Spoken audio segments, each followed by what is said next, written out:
2024-25ನೇ ಸಾಲಿನಲ್ಲಿ ಸರ್ಕಾರ ಶಿಕ್ಷಣ ಇಲಾಖೆ ಒಂದು ಹೊಸ ಕಾರ್ಯಕ್ರಮವನ್ನು ಆರಂಭಿಸಿದೆ. ನಾವು ಮನುಜರು ಕಾರ್ಯಕ್ರಮ, ಒಂದು ವಿನೂತನ ಕಾರ್ಯಕ್ರಮ, ಮಕ್ಕಳ ಮನದಲ್ಲಿ ಸಾಮರಸ್ಯದ ಮೊಹರು. We are human being program, harmonious imprint in children's mind. ಇವತ್ತು 7ನೇ ತಾರೀಕು 2024 ಆಗಸ್ಟ್. ಇವತ್ತು ನಾವು ನಮ್ಮ ಸರ್ಕಾರಿ ಪರಿಷತ್ ಕೊಡಗು ಜಿಲ್ಲೆ ಇವತ್ತಿಲ್ಲಿ ಒಂದು ಉಪನ್ಯಾಸ, ಅದು ಸಾಮರಸ್ಯದ ಬದುಕು ಮತ್ತು ಸಹಬಾಳ್ವೆ, ನಾವೆಲ್ಲರೂ ಹೇಗೆ ಬದುಕಬೇಕು ಅನ್ನೋದಕ್ಕೋಸ್ಕರ. ಅಂದರೆ ಸರ್ಕಾರ ಒಂದು ವಿನೂತನ ಕಾರ್ಯಕ್ರಮದ ಮೂಲಕ ಮಕ್ಕಳ ಮನದಲ್ಲಿ ಒಂದು ಸಾಮರಸ್ಯದ ಮುದ್ರೆಯನ್ನು ಮುಟ್ಟಿದ್ದ ಒಂದು ಕಾರ್ಯಕ್ರಮ.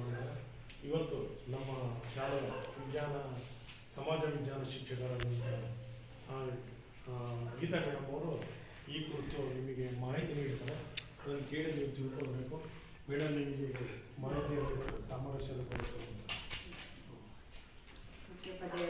ನಮ್ಮ ಪ್ರೀತಿಯ ವಿದ್ಯಾರ್ಥಿಗಳೇ, ಇಲ್ಲಿ ವಿಷಯ ಏನು? ನಾವು ಮನುಜರು ಕಾರ್ಯಕ್ರಮ, ಮಕ್ಕಳ ಮನಸ್ಸಿನಲ್ಲಿ ಸಾಮರಸ್ಯದ ಮೊಹರು ಅಂತ ಹೇಳೋದು. ಇದರ ವಿದ್ಯಾರ್ಥಿ ದಿಸೆಯಲ್ಲಿ ನಿಮ್ಮ ಮನಸ್ಸಿನಲ್ಲಿ ನಾವೆಲ್ಲರೂ ಒಂದೇ ಎಂಬ ಮುದ್ರೆಯನ್ನ ಒತ್ತಬೇಕು. 8, 9, 10ನೇ ತರಗತಿಯಲ್ಲಿರುವ ಮಕ್ಕಳ ಮನಸ್ಸಿನಲ್ಲಿ ಈ ಮುದ್ರೆಯನ್ನ ಒತ್ತಬೇಕು ಅನ್ನೋ ವಿನೂತನ ಕಾರ್ಯಕ್ರಮ. ಇಲ್ಲಿ ಬ್ಯಾನರ್ ನೋಡಿ, ಇಲ್ಲಿ ನೋಡಿ ಚಿತ್ರದಲ್ಲಿ ಏನಾಗಿದೆ, ಮಕ್ಕಳೆಲ್ಲ ಏನು ಒಟ್ಟಾಗಿ ಕೂತು ಕಲಿತಿದ್ದಾರೆ, ಒಟ್ಟಾಗಿ ಊಟ ಮಾಡ್ತಾರೆ, ಒಟ್ಟಾಗಿ ಕ್ರೀಡೆಯಲ್ಲಿ ಭಾಗವಹಿಸ್ತಾರೆ. ಅಂದ್ರೆ ಏನು, ಇಲ್ಲಿ ಅವನ ಹೆಣ್ಣಾಗ್ಲಿ ಗಂಡು, ಜಾತಿ, ಲಿಂಗ, ವರ್ಣ, ವರ್ಗ ಯಾವುದೇ ಭೇದ ಇಲ್ಲದೆ ಎಲ್ಲರೂ ಒಂದಾಗಿ ಇರುವುದಕ್ಕೆ ಕಾರಣ. ಹಾಗೆ ಇಲ್ಲಿ ನೋಡಿ, ಇಲ್ಲಿ ಬುದ್ಧ, ಬಸವ, ಅಂಬೇಡ್ಕರ್ ಚಿತ್ರವನ್ನ ಕೊಟ್ಟಿದ್ದಾರೆ.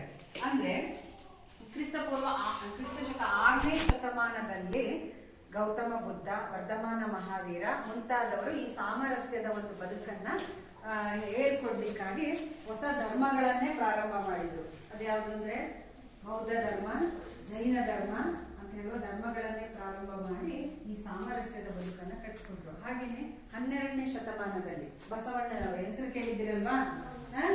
ಕಾಯಕವೇ ಕೈಲಾಸ, ಕರ್ತವ್ಯವೇ ದೇವರು. ಹಾಗೆ ಇವರು ಸಮಾಜದಲ್ಲಿ ಹೊಸ ಕ್ರಾಂತಿಯನ್ನೇ ಮಾಡಿದ್ರು. ಗೊತ್ತಾಯ್ತಾ? ಏನು? ಜಾತಿ ವೇದ ಮಾಡಬಾರದು, ಯಾರೋ ಏನೋ ನಾವೆಲ್ಲರೂ ಒಂದೇ ಎಂಬ ಭಾವನೆಯನ್ನ ಮೂಡಿಸ್ಲಿಕ್ಕೆ ಅವರು ಏನು ಅನುಭವ ಮಂಟಪವನ್ನ ಸ್ಥಾಪನೆ ಮಾಡಿ, ಅದು ಇಡೀ ಪ್ರಪಂಚದಲ್ಲೇ ಸ್ಥಾಪನೆಗೊಂಡಂತಹ ಮೊದಲ ಸಂಸತ್ತು ಅಂತ ಹೇಳಿ ಕರೀತಾರೆ, ಅನುಭವ ಮಂಟಪ.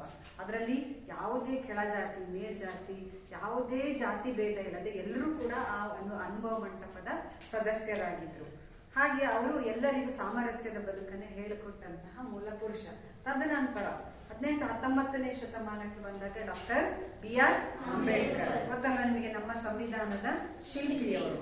ಅವರು ಏನು ಅಂತ ಹೇಳಿದ್ರೆ, ಅವರು ಸಂವಿಧಾನಾತ್ಮಕವಾಗಿ ಏನೆಲ್ಲ ವಿಧಿವಿಧಾನಗಳನ್ನು ನಾವು ಅನುಸರಿಸಬಹುದು ಅನ್ನೋದನ್ನ ಲಿಖಿತ ರೂಪದಲ್ಲಿ ಎಲ್ಲ ರಚನೆ ಮಾಡಿ ಈ ದೇಶಕ್ಕೆ ಸಮರ್ಪಣೆಯನ್ನ ಮಾಡಿಕೊಟ್ರು. ಈ ನಿಟ್ಟಿನಲ್ಲಿ ಇವರೆಲ್ಲ ಪ್ರಯತ್ನದ ಫಲವಾಗಿ ನಾವಿವತ್ತು ಉತ್ತಮ ಜೀವನವನ್ನ ಸಮಾಜದಲ್ಲಿ ಅನುಭವಿಸ್ತಾ ಇದ್ದೀವಿ. ಎಲ್ರಿಗೂ ಕೂಡ ಸಮಪಾಲು ಸಮಬಾಳು ಇದೆ.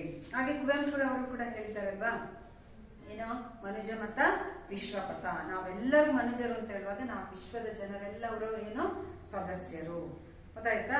ಹೀಗೆ ಎಲ್ಲರೂ ಆಶಯದಂತೆ ವಿದ್ಯಾರ್ಥಿ ದೆಸೆಯಲ್ಲಿ ನೀವುಗಳು ಕೂಡ ನಾವೆಲ್ಲರೂ ಒಂದೇ ಎಂಬ ಭಾವನೆಯನ್ನ ಮೂಡ್ಕೊಂಡು ಮುಂದಿನ ಸಮಾಜಕ್ಕೆ ಸತ್ಪ್ರಜೆಗಳಾಗಬೇಕು ಅಂತೇಳಿ ಹಾರೈಸುತ್ತೆ.